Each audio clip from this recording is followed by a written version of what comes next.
Hello learners, welcome to banking solutions. कैसे हैं आप सभी? आशा करता हूं आप सभी बहुत ही अच्छे होंगे। आपकी तैयारी बहुत अच्छे से चल रही होगी। आईबीपीएस पीओ प्री 17 अगस्त को शेड्यूल्ड है। अब इन 50 से 60 दिनों में ऐसा क्या पढ़ ले कि आपका एग्जाम क्रैक हो जाए, तो वही इस वीडियो में आपको बताने वाला स्ट्रैटेजी वीडियो है। ये लास्ट 50 डेज का, लास्ट 50 डेज में ऐसा क्या पढ़ेंगे कि आपका सिलेक्शन पक्का हो जाए। ये वीडियो अगर आप हाउस वाइफ हैं, अगर आप वर्किंग है या नॉन वर्किंग है, सभी के लिए फायदेमंद होने वाला है। सभी को इससे फायदा होगा। और एक बात और मैं बता दूं कि अगर मैंने किया है तो आप भी कर सकते हैं। मैंने इसका प्री क्वालिफाई किया है, मैंने मेंस भी क्वालिफाई किया है। लेकिन जो पुराने स्टूडेंट होंगे उन्हें पता होगा कि मैंने इंटरव्यू नहीं दिया था। क्यों नहीं दिया था, मैंने वीडियो में डिस्कस किया, आप जाके चैनल पे देख सकते हैं। अब मैं अपना स्कोर कार्ड दिखा देता हूँ। 26 मार्क्स रीजनिंग में, कट ऑफ गया था 6.75। ठीक है, कठिन आया था रीजनिंग इसका। इंग्लिश में 18.50, क्वांट में 18.50। टोटल मेरा जो मार्क्स बना था वो 63 बना था, और टोटल कट ऑफ जो था, ओवरऑल कट ऑफ वो 48.50 था। तो कट ऑफ से काफी मार्क्स मेरा ऊपर था, आप देख सकते हैं। मेंस का स्कोर कार्ड, जब मैं मेंस की स्ट्रैटेजी बनाऊंगा तो उस टाइम मैं आपको मेंस का स्कोर कार्ड भी दिखा दूंगा। ठीक है, अब चलिए स्ट्रैटेजी की ओर बढ़ते हैं। देखिए, अगर आप डेली फॉलो करना चाहते हैं, आपको चाहिए कोई आपको डेली टारगेट्स दे, तो आप इस प्लेलिस्ट को फॉलो कर सकते हैं। इसका लिंक आपको आई बटन पे दिख जाएगा। इसमें आपको हर रोज टारगेट देता हूं, बताता हूं आप कैसे कर सकते हैं। अपना क्लर्क और पीओ दोनों का तैयारी कैसे कर सकते हैं, प्री मेंस डिस्क्रिप्टिव, हर एक चीज का मैं आपको एक एक टारगेट देता हूं।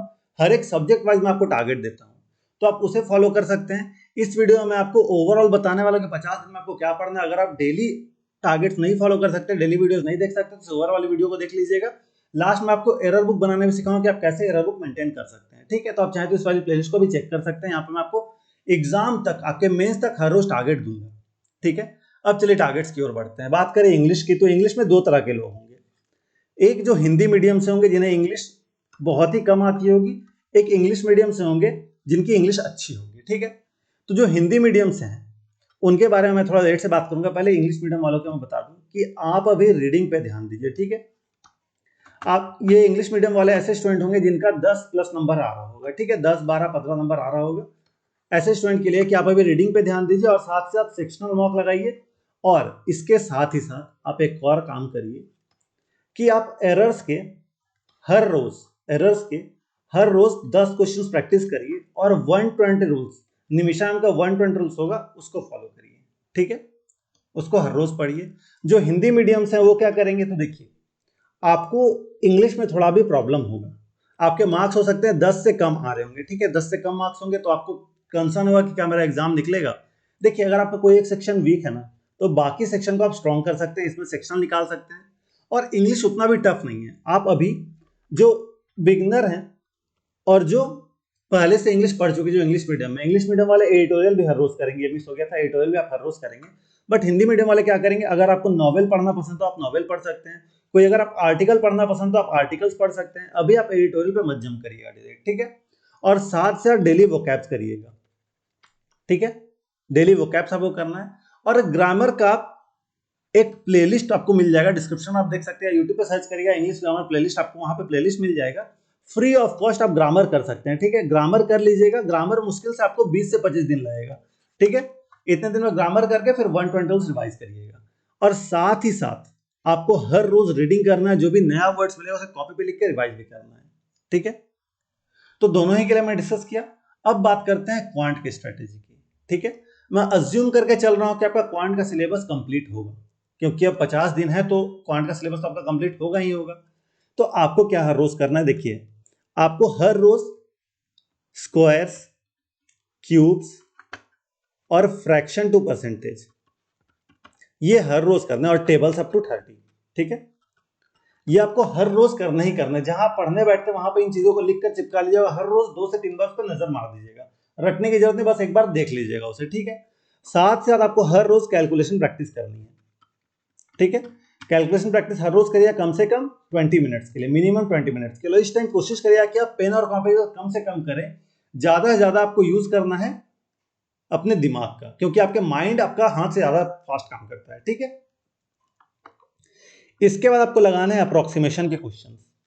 हर रोज कम से कम आपको 60 अप्रोक्स के क्वेश्चंस लगाने हैं। अप्रोक्स के बाद आपको करना है क्वाड्रेटिक इक्वेशन। कम से कम हर रोज 40 क्वाड्रेटिक इक्वेशन, 30 से 40 करिएगा ही करिएगा। रॉन्ग या मिसिंग नंबर सीरीज, ये भी आपको हर रोज 30 करना है, ठीक है। आप चाहे तो 15 रॉन्ग 15 मिसिंग कर सकते हैं, एक दिन 30 रॉन्ग किया, अगले दिन 30 मिसिंग, 30 रॉन्ग 30 मिसिंग, ऐसे भी कर सकते हैं, ठीक है। तो ये बात हुई स्पीड मैथ्स की। इसके बाद फिर आपको डीआई में आना है, डीआई प्रैक्टिस करनी है। डीआई कैसे प्रैक्टिस करनी है, तो दो डीआई आती है आपके एग्जाम में, एक ग्राफ बेस्ड और एक आपकी केसलेट, ठीक है। ग्राफ बेस्ड आपको हर रोज 3 सेट प्रैक्टिस करना है और केसलेट हर रोज 2 सेट प्रैक्टिस करना है, ठीक है। मैं एक बार पेन का कलर चेंज कर ले रहा हूँ, रेड से थोड़ा हो सकता है आपको दिक्कत हो रही है देखने में। तो आपको क्या करना है अभी कि हर रोज ग्राफ बेस्ड डीआई 3 सेट और केसलेट डीआई 2 सेट प्रैक्टिस करना है। और बात हुई अरिथमेटिक की, अरिथमेटिक में क्या करना है, तो आपको चैप्टर वाइज क्वेश्चंस प्रैक्टिस करना है और हर चैप्टर से कम 100 क्वेश्चंस आपको लगाने ही लगाने हैं। जैसे कि परसेंटेज आपने उठाया, परसेंटेज के 100 क्वेश्चंस आप लगा लें, 2 से 3 दिन लगेगा। इसी तरह से आपको हर एक चैप्टर कंप्लीट करना है, कम से कम मिनिमम 100 क्वेश्चंस हर चैप्टर्स के लगाने हैं आपको। इसके बाद फिर जब आपका पूरा अरिथमेटिक का चैप्टर्स कंप्लीट हो जाए तो फिर आप मिक्स्ड अरिथमेटिक के क्वेश्चंस लगाना शुरू करेंगे, ठीक है। मिक्स्ड अरिथमेटिक के क्वेश्चंस लगाना शुरू करेंगे। इतना आपको करना। आप चाहें तो किसी एजुकेटर का वीडियो भी देख सकते हैं, वीडियो फॉलो कर सकते हैं। बहुत सारे एजुकेटर अभी क्लासेस लेंगे आपका आईबीपीएस पीओ के रिगार्डिंग, तो आप उन क्लासेस को भी देख सकते हैं, ठीक है। क्वांट में इतना करना है। इसके बाद बारी आती है रीजनिंग की। तो रीजनिंग में आपको सेक्शनल मॉक तो लगाना ही लगाना है हर रोज, ठीक है। सेक्शनल मॉक लगाइए। आप चाहें तो अगर आपके पास सेक्शनल मॉक कम है तो आप वीक में 2 से 3 बार सेक्शनल मॉक लगा लीजिएगा। इसके साथ साथ आपको क्या क्या करना है, तो पहले तो आपको सिलॉग्स, इसके 50 क्वेश्चंस करने हर रोज। फिर इनइक्वलिटीज, इसके हर रोज 30 क्वेश्चंस करिएगा। ब्लड रिलेशन, डायरेक्शन या चाइनीज कोडिंग, ठीक है। इसके 2 सेट हर रोज लगाने से कि आज आपने ब्लड रिलेशन लगाया, अगले दिन डायरेक्शन, फिर उसके दिन चाइनीज कोडिंग, फिर blood relation direction Chinese coding, 2 set हर रोज लगाना है, ठीक है। ऐसे अल्टरनेट अल्टरनेट करके। इसके बाद बारी आती है पजल्स की और सिटिंग अरेंजमेंट की, ठीक है। तो 5 पजल और 5 सिटिंग अरेंजमेंट आपको हर रोज करना ही करना है, ठीक है। मिनिमम मैं बता रहा हूं इतना आपको करना ही करना है अगर आपको एग्जाम क्लियर करना है इन 50 दिन में। तो थोड़ा तो मेहनत करना होगा, ठीक है। तो इतना करना है आपको। इसके साथ ही साथ आप चाहे तो मेंस का एक पजल भी लगा सकते हैं, ठीक है। मेंस का पजल अगर आपके पास टाइम बचता है तो आप एक सेट मेंस का पजल भी लगा सकते हैं। ये हो गया पूरा आपका रीजनिंग का। इसके बाद और आपको क्या करना है रीजनिंग में, तो रीजनिंग में आपको और कुछ नहीं करना है। जो सेक्शनल मॉक लगाइएगा इसमें हो सकता है कुछ क्वेश्चन आपसे ना बने, ठीक है। तो उन क्वेश्चंस को आपको 2 बार बनाना है, एक बार सॉल्यूशन देखकर बनाना है, एक बार खुद से बनाना है, ठीक है। अगर मान लीजिए आपको सॉल्यूशन देखने के बाद भी समझ में नहीं आ रहा, आप टेलीग्राम ग्रुप पर शेयर कर सकते हो वो क्वेश्चन, वहां पे कोई ना कोई सॉल्व कर देंगे, बहुत सारे लोग हैं। तो टेलीग्राम ग्रुप का लिंक आपको डिस्क्रिप्शन में लगा दूंगा, वहां जाकर टेलीग्राम ग्रुप ज्वाइन करके वहां क्वेश्चन भेजिएगा, वहां पे सॉल्यूशन भी आपको मिल जाएगा। अब नेक्स्ट आते हैं मॉक टेस्ट कितने लगाने हैं आपको। तो आपको अभी हर रोज डेली एक मॉक टेस्ट लगाना है, ठीक है।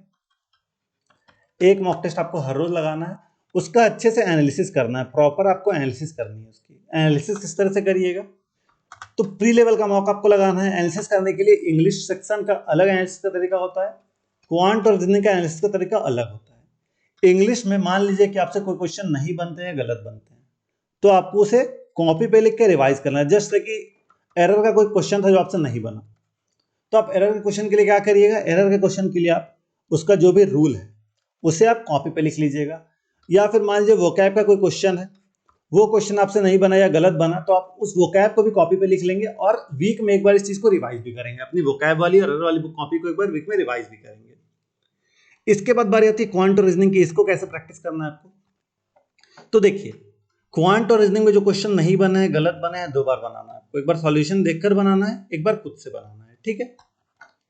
अब सॉल्यूशन देखने के बाद भी अगर समझ में नहीं आ रहा, टेलीग्राम पे शेयर करिएगा। एक और तरीका है, ठीक है, मॉक टेस्ट एनालिसिस करने का एक और तरीका है, ये तो करना ही करना है। अब स्टूडेंट गलती कहाँ करते हैं वो आपको बताता हूँ। स्टूडेंट क्या करते हैं, जो क्वेश्चन उनसे बन गया है, जो उसने करेक्ट बनाया है, उसे वो पलट कर देखते भी नहीं है। पता है आपको, जो क्वेश्चन आपका स्किप हुआ है ना, जो क्वेश्चन आपने अटेम्प्ट नहीं किया, अनअटेम्प्टेड रह गया है, वो क्वेश्चन अटेम्प्ट नहीं होने का रीजन आपका ये अटेम्प्ट वाला क्वेश्चन रहता है। पता है आपको, जिस क्वेश्चन में आपने ज्यादा टाइम दिया है ना, ज्यादा टाइम आपको लगा है, उस क्वेश्चन की वजह से आपने आते हुए क्वेश्चन को स्किप कर दिया। तो आपको वो भी एनालाइज करना है कि किस टाइप के क्वेश्चन में आपने ज्यादा टाइम दिया है। उस टाइप के क्वेश्चन को आपको देखना है क्या उसमें आपका कॉन्सेप्ट वीक था, या आपका कुछ और रीजन था। ठीक है, ये चीजें आपको देखनी है कि आपको ज्यादा टाइम क्यों लगा। आपका अप्रोच हो सकता है अलग हो, तो आप उसका आंसर देख लिया सॉल्यूशन में, या फिर ग्रुप में भेजिए, आपको अप्रोच बता जाएगा कि जल्दी कैसे किया जा सकता है। तो अच्छे से एक एक चीज आपको एनालाइज करना है। इंग्लिश का कोई क्वेश्चन है, इंग्लिश में देखिए अधिकतर स्टूडेंट ना 100% एक्यूरेसी से मार्क नहीं करते हैं क्वेश्चन। ठीक है, उन्हें लगता है ये सही होगा और वो मार्क करते हैं। ऐसा ही बताइए कि आपको कभी लगा है कि ये क्वेश्चन ही इसका यही आंसर होगा? बहुत कम स्टूडेंट ऐसे होते हैं। तो आप क्या करते हैं, इंग्लिश में जो क्वेश्चन आपका सही हो गया उसे आप छोड़ ही देते हैं, उसे करते ही नहीं है। बट वो क्वेश्चन जो सही हुआ वो आपका तुक्का से सही हुआ होगा। ठीक है, तुक्का से सही हुआ है तो आप उसको भी जरूर से देखिए। और इंग्लिश में तो आप तुक्का लगाइए ही मत। अगर आपको इंग्लिश में एक्यूरेसी अच्छी चाहिए और मार्क्स अच्छी चाहिए ना, इंग्लिश में तुक्का मत लगाइएगा। रीजन कि आपका नेगेटिव ज्यादा हो जाता है। जितने क्वेश्चन आते हैं ना, अगर मान लीजिए आपको 5 क्वेश्चन नहीं आता तो 5 ही क्वेश्चन 100% एक्यूरेसी से लगाइए। धीरे धीरे आपका एक्यूरेसी बढ़ेगा, नंबर ऑफ अटेम्प्ट्स भी बढ़ने लगेंगे। तुक्का लगा के आपका मार्क्स तो आ जा रहा है, बट कॉन्सेप्ट हिल जा रहा है। आप वहां पे कुछ क्वेश्चन छोड़ दे रहे हैं एग्जाम वाइज। ठीक है, एग्जाम में जो क्वेश्चन आएंगे वो क्वेश्चन आप यहाँ पे छोड़ दे रहे हैं, क्योंकि आपने तुक्का लगा के सही कर लिया था उसे। उसी तरह से रीजनिंग और क्वांट में आपको देखना है जो क्वेश्चन में आपने ज्यादा टाइम दिया है, जो क्वेश्चन आपने गलत किया, क्यों गलत किया, क्या कॉन्सेप्ट वीक था, ये सभी चीजें आपको देखनी है। अगर अगर आपको एरर बुक मेंटेन करने सीखना है, तो मैंने आपको जो आई बटन में और डिस्क्रिप्शन में लिंक दिया ना डेली टारगेट्स वाला, उसके डे 1 में मैंने अच्छे से बताया कि आप एरर बुक कैसे मेंटेन कर सकते हैं। अब ये तो पूरा प्री का बात हुआ, बट इसके साथ साथ आपको एक चीज और करनी है। बट उससे पहले मैं बता दूं कि अगर आपको टेस्ट सीरीज चाहिए ना, आप टेस्ट सीरीज परचेज करना चाह रहे हैं कहीं से, तो आप गाइडली का टेस्ट सीरीज परचेज कर सकते हैं। देखिए, अगर आप 20 सोल कूपन कोड लगाएंगे तो 6 मंथ के लिए आपको 263 रुपीज में और 12 मंथ के लिए आपको 439 रुपीज में मिल जाएगा। बहुत ही अच्छा लेवल का कंटेंट रहता है, और आप इसे जरूर परचेज कर सकते हैं। अगर आप कोई मॉक टेस्ट परचेज करना चाह रहे हैं, आप इसे परचेज कर सकते हैं। गाइडली के आप और भी चीजें परचेज कर सकते हैं। इसका सेक्शनल मॉक परचेज कर सकते हैं, या सेक्शनल मॉक आपको इसी में मिल जाता है। आप चाहें तो इसका पीडीएफ बंडल परचेज कर सकते हैं, उसमें आपको ढेर सारे तरह के क्वेश्चंस मिल जाएंगे। 20 सोल कूपन कोड यूज करिएगा तो आपको मैक्सिमम डिस्काउंट मिल जाएगा। ठीक है, अब चलिए बात करते हैं हम करंट अफेयर्स की। इसको आपको कैसे करना है?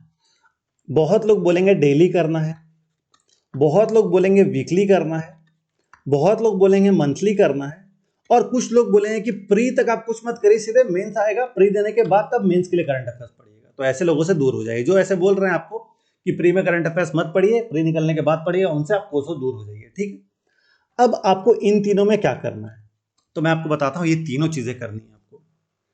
जो आपका बैकलॉग है, मान लीजिए कि आज डेट हो गया, जून चल रहा है अभी। ठीक है, अगर जून चल रहा है अभी, 19 जून को आपको ये वीडियो मिलेगी, तो आप क्या करिएगा, 19 जून से डेली वाले करंट अफेयर्स करना शुरू करिएगा। ठीक है, 19 जून से आप डेली वाले करंट अफेयर्स करना शुरू करिएगा, और अप्रैल फर्स्ट वीक से, ठीक है, अप्रैल फर्स्ट वीक से आप वीकली करंट अफेयर्स करना शुरू करिएगा। दोनों को पैरेलली लेकर चलिएगा।